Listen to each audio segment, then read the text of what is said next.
Well, good morning, Peninsula Grace family. Today's reading plan devotional will be coming from our reading today in Mark chapter 14, verses 1 through 11. That's in our Holy Week reading plan. And in this section of Jesus' life, we see how one display of extravagant worship became the straw that broke the camel's back of Judas's loyalty to Jesus. And it finally pushed him over the edge into full-on betrayal. So let's consider this development and a shift for a moment. And as we do so, let's ask ourselves, where does this unfaithfulness within Judas, where does it come from? What pushes an otherwise faithful follower of Jesus, at least on the outside, what pushes him toward unfaithfulness? We can answer that question by looking at the two responses to this woman's worship. First, we see the response of those with Jesus, and they are moved to frustration by their misplaced pragmatism. And they say, "Why would you waste this oil on Jesus when it could have been given to when it could have been sold and the proceeds given to the poor?" And the proceeds would have been substantial, 300 denarii. That's a year's salary, right? That seems like logical math to me.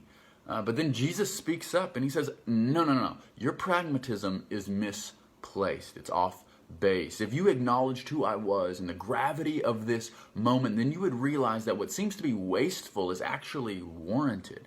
If you appreciated the fact that I am the Christ, God in human flesh, come to lay down my life in place of sinful man, then you would respond in extravagant worship as well. And he even makes mention of his death in verse 8. He says that what she is doing is preparing my body for its burial. What an eerie statement. His body is being prepared to be placed in a tomb while he's still alive. And Jesus is conscious of this. Yet this is all too much for Judas. For the last couple years, he's been hearing Jesus talk in veiled ways about the fact that he was going to die.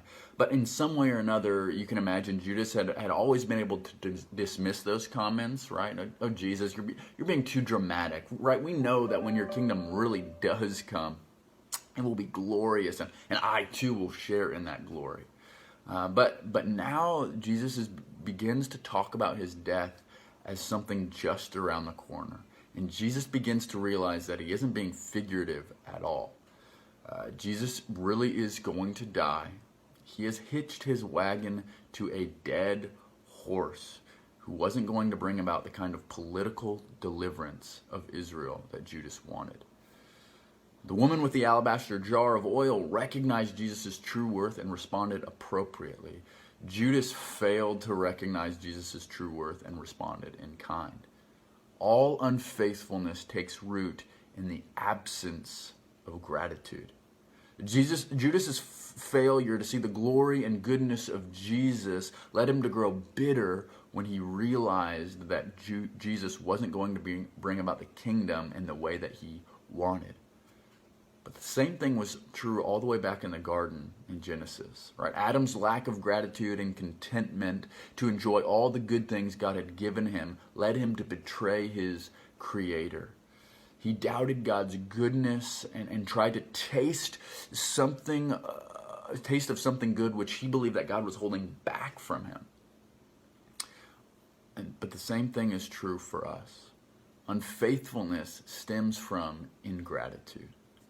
So this Easter week, let's bolster our faith in God and faithfulness to Him by taking time to meditate on His worth, by taking time to meditate on His glory and His goodness. Let's take time each morning to rehearse the good things that He's given us and all His wonderful attributes, even listing them as we go. And let's take time around the dinner table to do the same thing, to share with the members of our family, the members of our household, the goodness of God in our lives, and fostering a gratefulness to God and a true worship of Him.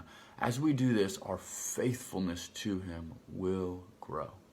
So have a great day, guys.